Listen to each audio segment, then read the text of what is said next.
I'm not going to make this very long, I hope. The most 10 minutes. So I hope y'all get yourselves on here soon. All right. Well, today's topic is we're going to talk about how the ego plays a role in our people pleasing and our codependency, and how our soul plays a role in service. A lot of people were brought up, our old tapes, and a lot of the old tapes and a lot of our learned behaviors comes from codependency. We're taught that, whether it be through caregivers or through religion or, commercials even. When they tell you the TV is programming, it really is programming. And I'm not to say that we don't get programming. I get programming on here. We pick our programming. This programming is also sometimes known as our algorithms, and then we got our own metaphorical intentions and algorithms in ourselves. So our intentions choose our algorithms. Our algorithms don't choose us. I know that may be confusing for people, but so I talked earlier this week on another platform about how people pleasing and being of service, how there is a difference. And the big difference is how you feel afterwards. I used to be a people pleaser. I used to be living in my codependence. I'm Stacey Renee. I'm a transformational mindset coach, and so I get to teach people what I have learned myself. And so in my codependency, all the work that I've done on codependency with myself and with helping others too, is being of service, understanding that it's not a us and them thing, that we're not having to strategically plan everything, that our winning, because today's Winning Wednesday, our winning doesn't come from how other people perceive us. It's how we perceive ourselves. And the reality is that all winners have had losses. A lot of people stay stuck in the loss. I mentioned this morning about how journaling, when we get angry, pissed off, we're quick to write things down, or to type things in and everything. And thank goodness, most of the time we don't send that stuff. But, we don't give as much energy to our wins. And that's important to do that so that we can make it a me and we, so that you know what feels good to you and what doesn't, so that you can establish that relationship with yourself, because that relationship with yourself extends out to everyone else. So in working with people as a transformational mindset coach, sometimes I get people out of their brain and into their body, because the mind, body, and soul is in direct connection. And the thing is that even some of the things I learn on here is, the neurophysicist and the neuroscientist is trying to learn how our brain works and how it affects us, And I've learned from books, I learned from here. It's just always learning rather than, thinking that I have to know things, as I get to learn things. So I do Reiki, and I've known about chakras, but chakras also are an extension of the neural pathways. If you think chakras, Reiki is woo-woo, well, there's a neural pathway scientifically. Scientifically, everything that we've seen with our eyes, smelt with our nose, tasted with our mouth, heard with our ears, touched with our hands, all of these things have memory. And so this is your brain. This is how it's been explained to me. This is your brain. Your brain is much like your cell phone, where you have data stored in there. So we have data stored in the back of our mind. So everything that we perceive with these senses that I just talked about goes down these ganglia chains, the autonomic and the cerebrospinal chains. The autonomic is kind of like automatic. These are your survival skills. This is when you people please, that you automatically do it, because damn it, you want to be liked, and you've been taught this. You've been taught to share your toys with others. And I'm not saying not. I'm just saying you have to consider yourself. Do I have it to give? Have I got to enjoy this? Because a lot of times I enjoy things, then give it away when I'm not really paying that much attention to it anymore, So it's about being able to navigate within ourselves. This is me and we. It isn't to us and them, because we're always living strategically if we think that it's an us and them. This causes damage on your central nervous system, your parasympathetic response system, because you're in flight, fight, and freeze. Is anybody out there? Well, I have two, looks like. Thank you for being here, you two. So then you're in flight, fight, and freeze. This is what's running your brain. Is your brain's running your central nervous system. So this is running your autonomic, nervous system. So you're automatically doing things. So this is why we think and perceive that this strategizing is our reality. I know I did it too. I used to have all these what ifs in my mind, and when I went to therapy, she's like, Stacy, what if you imagined something else? You imagined good things. And I was like, I have no imagination. That was BS. BS. I like that little kid that comes on these reels that says bullshit. That's the way it was, because I did have an imagination system. I didn't realize that I was waiting for the other shoe to fall. These are old tapes that we've been taught. Waiting for the other shoe to fall, hoping for the best, expecting the worst. These are mindsets. This is really coming from your brain, because this is things you've heard. If we want to change our experiences, we have to change our mind. So hear me out. Your brain, with all that data, it releases these hormones, these secretions, and these chemicals down these ganglia chains. If they're negative thoughts and these old tapes and everything, then what happens is this is your thoughts, and then the other is your feelings. Your feelings will affect your body posture, but not only your body posture, it affects your organs. So oftentimes when I'm working with people in their truth chakra, because a lot of people limit their very own truth because they can't get in touch with this, they're not open to getting in touch or don't know. Most just don't even know how to get in touch with the divine mind, which is connected more to their soul.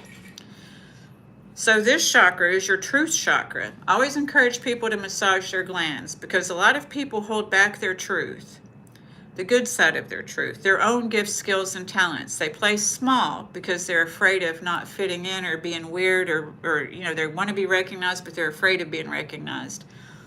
So, massaging your glands so that you can get in the back right in divine flow. We all want to be in the divine flow of things, whether you know it or not.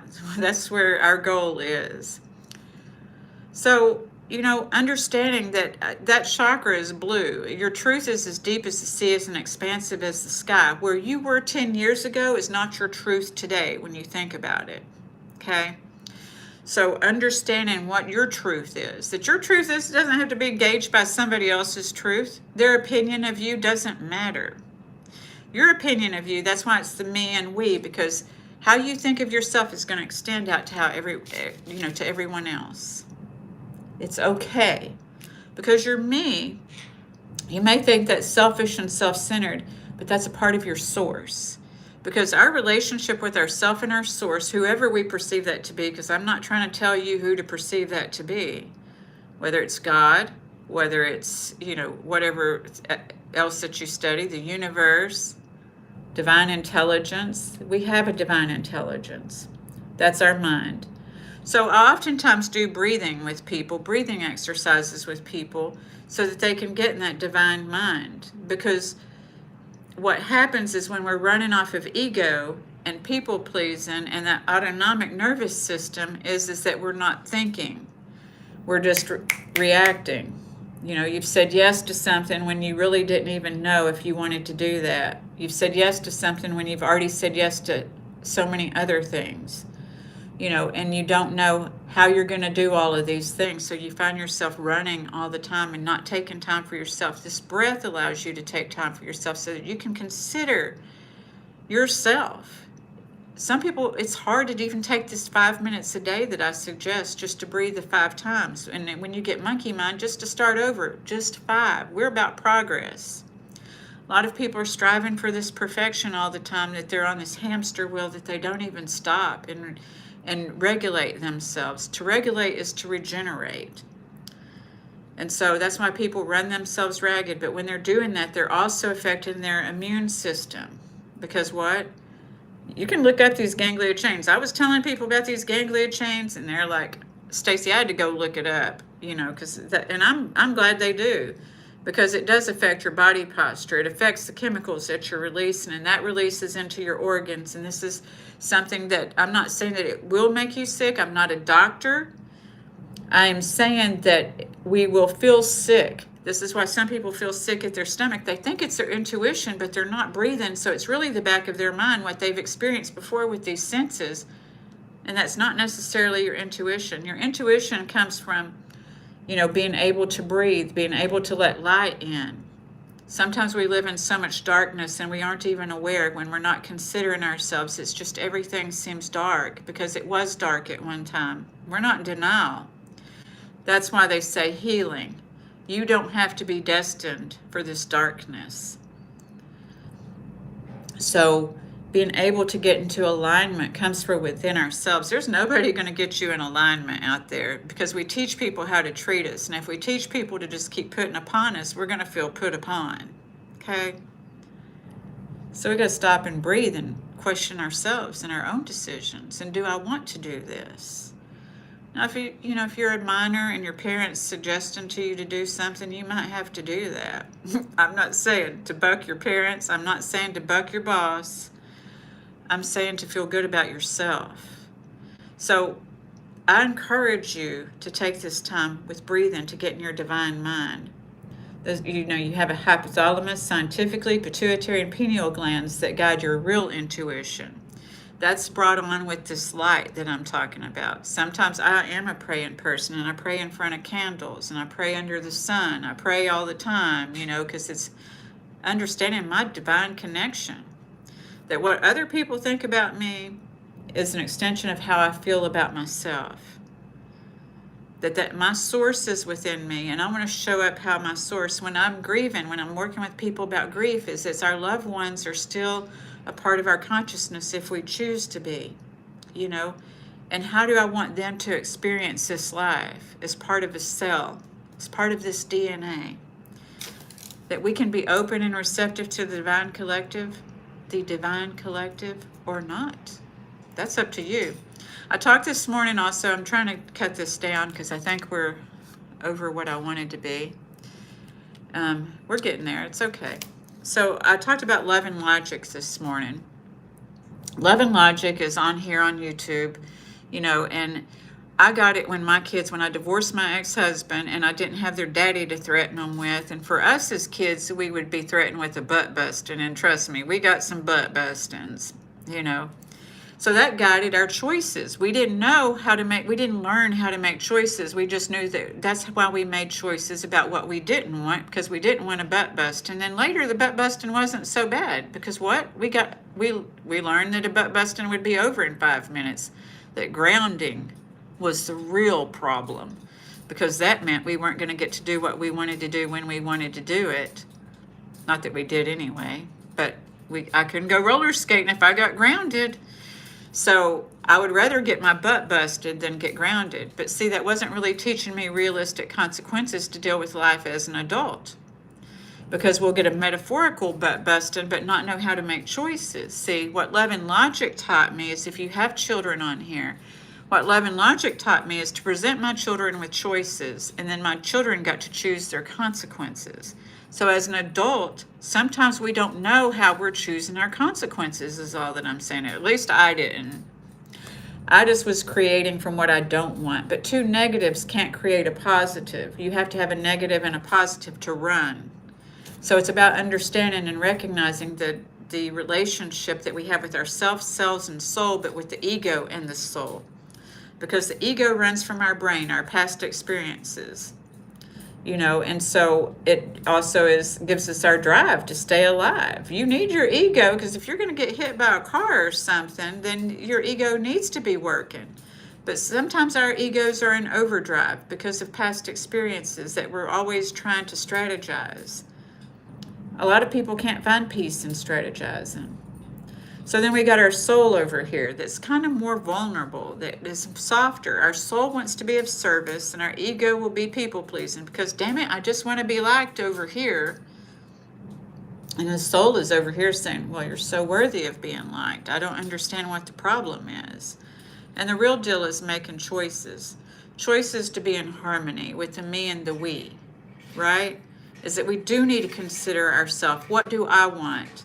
Then we're able to negotiate rather than be compromised. A lot of us were taught to compromise ourselves, that we weren't worthy, that we weren't valuable because we didn't know how to make the choices.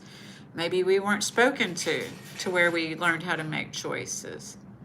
But as adults, we have to learn to make choices, or we just live life on default in this strategizing mode, about just trying to make it. You're winners. You don't have to just try to make it. You are making it. Take note of your accomplishments, your wins, what you've done, what you've overcome, because you have. You have. Because if you're sitting here watching this, you have overcome some stuff. And it's not to be overcome by your ego, because you've overcome some stuff. Because when we overcome some stuff, what do? Then we can be of genuine service. Okay? That's genuine service.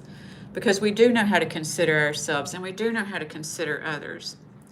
When we're coming from lack and people pleasing, we consider others before ourselves. So what I pointed out in our talk this week is that how we feel after people pleasing is then we question ourselves, and we still will question others. When we're being of service, we have this authenticity, this knowledge of knowing I have overcome this. And then we want to help somebody else. Thank you. Thank you for those hearts. Thank you. I see that you see me now. I appreciate that. Thank you.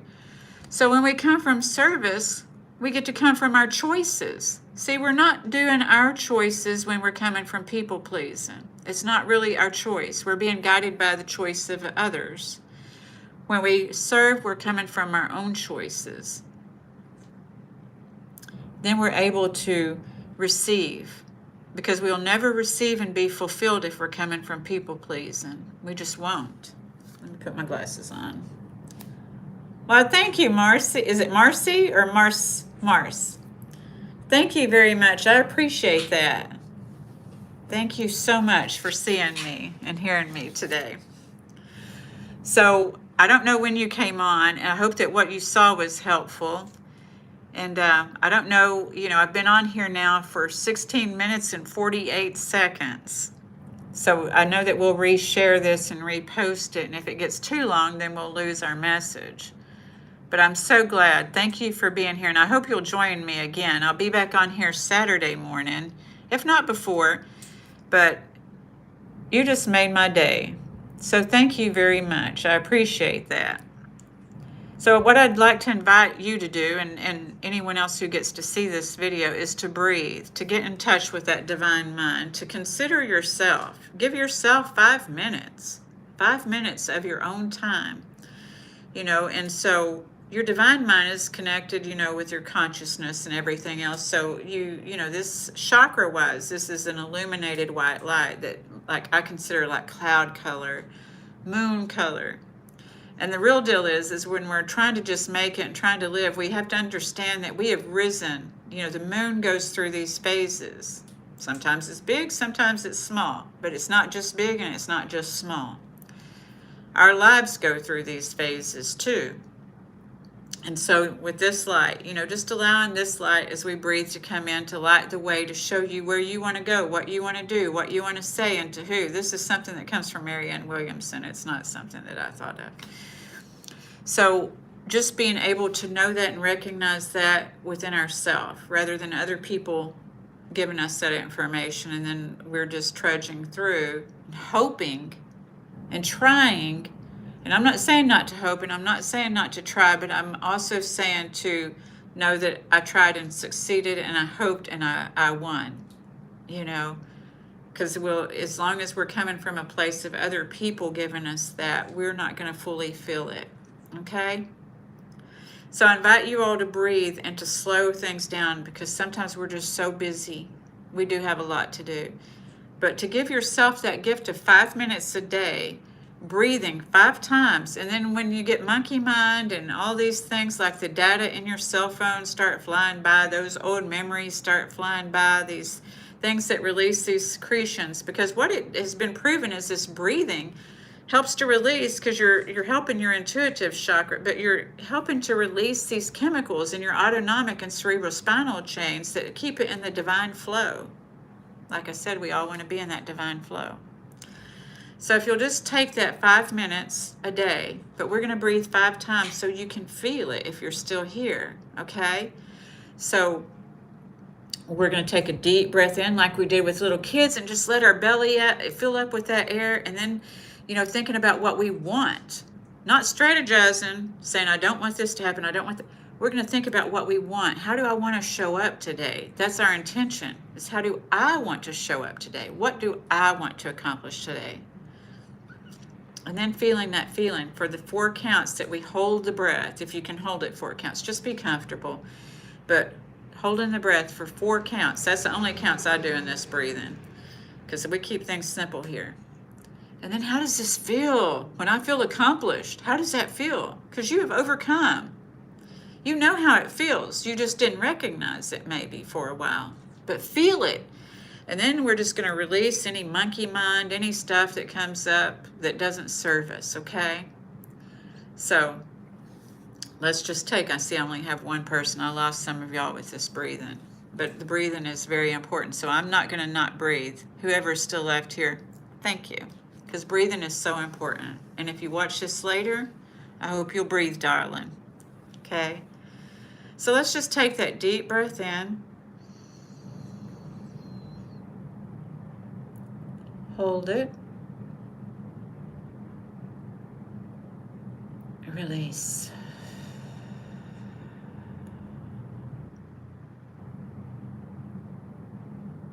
Breathe.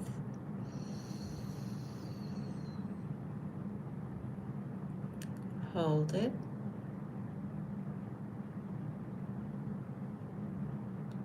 Release.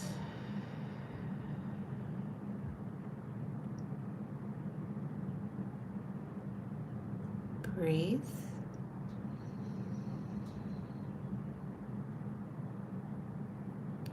Hold it.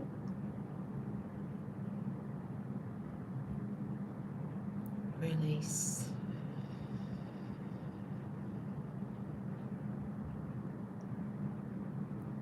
Just 2 more. Breathe in.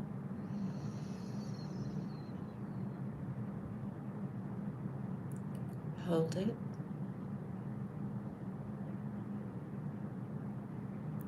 Release.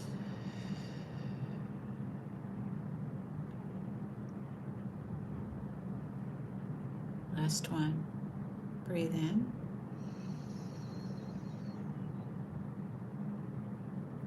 Hold it. Release.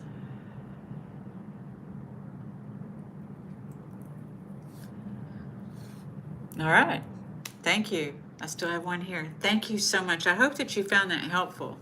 The thing is when we do that, we're obviously going to feel that our central nervous system slows down, that we can be in our right mind, that we do feel regenerated and refreshed, that we can come back with a different eyes to see things in a different light, right?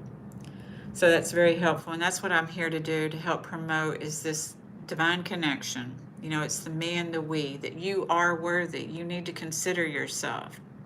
Consider yourself a winner today, you know, and every day. Remember what you've overcome and document that so that you can share that and be of service to somebody. But first ask yourself, do I have the time mentally? Do I have the money, you know, financially? Spiritually, do I have it? Emotionally, do I have it? And what I do, mental, emotionally, spiritually, financially. What? Hi, ma'am, it's me again. Okay. Well, good morning, darling. No, I don't see how we could date from here to there, but I hope that you'll keep coming back on here, because I do enjoy seeing you on here. Thank you so much for being here. I hope that you'll watch the replays anytime you're feeling stressed and overwhelmed, or that you're concerned about people pleasing versus service, or the soul connection with the ego connection, and how we can come together in harmony and creation, because that's harmony when we come from service, is how we can share our experiences of what we've learned and overcome. That's being of service, not trying to overcome from other people, not to keep them from experiencing what we experience. True healing is healing our own experiences and being able to consider ourselves, okay? So I thank you for being here with me this morning. I appreciate, you're very stressed because we're far away. Well, you know what the real deal is we are all breathing the same air. So you're breathing the same air as I'm breathing, darling. So when we breathe, just know we're breathing the same air. And the sun isn't shining on just one person. The sun is shining on us all. Though it may be different hours, the sun is shining on us all, right? And so, when the seas all, will connect. Everything is connection. So we are still connecting here. Okay? All right. And the air we breathe, the water, the sun, we're all on the same earth, Yeah, in this electromagnetic field. So thank you so much for being here. If you feel that this video was helpful to you and would help others too, please share it. I'm trying to grow authentically and to help those that I can help with these experiences. And so I thank you just so much for being here with me this morning, and I look forward to seeing you all again. Okay? Thank you. Bye.